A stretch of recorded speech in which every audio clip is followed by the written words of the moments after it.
Senior ताजिर रहनुमा खालिद ज़फ़र के साहबजादे फैज़ान खालिद की दावत वलीमा की तकरीब एक मकामी होटल में मुनक्किद हुई, जिसमें हाजी मोहम्मद ज़फ़र, हाजी मोहम्मद इलियास, हाफिज़ फ़हदुर्रहमान अंसारी, मलिक इरफ़ान, ज़की इम्तियाज़, सखावत अंसारी, साजिद अली, माजिद अली, सकलैन अली, मलिक लियाकत, मलिक इजाज़ अवान, फ़ैसल भाई, मलिक दानिश, अमानत अली, वसीम जट अवामी डेरे वाले, बाली भाई चूरन जट, सादिक अली, मलिक इकबाल, नईम अंसारी, अज़हर भट्ट के अलावा रिश्तेदारों, अज़ीज़ व अक़ारब, दोस्तों और ताजरों की बहुत बड़ी तादाद ने शिरकत की।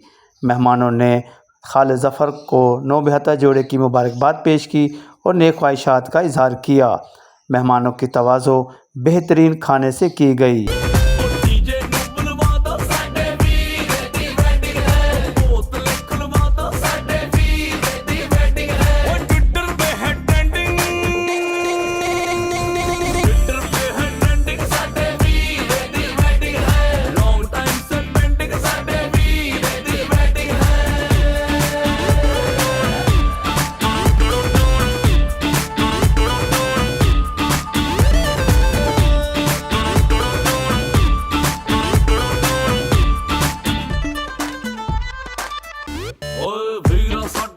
मैनू क्या शादी का मीनिंग, मैं क्या बेटा जेल हो गई तेरी लाइफ विद मीनिंग।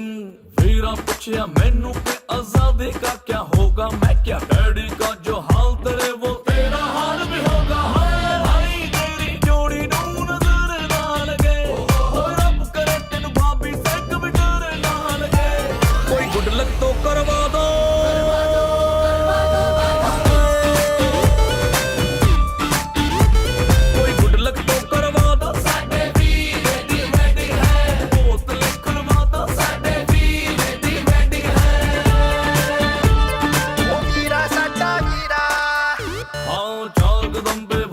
भागी एक बार आता आएगी हर पप्पी का दिन है आता मेरी रात आएगी। ओए कुड़िए सीजन शादी का है, पंडित भी है रेडी, कन्यादान करेगा वीरा मत बुलवाना डैडी।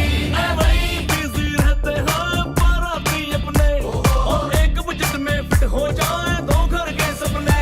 कोई बैंड तो बजवा दो,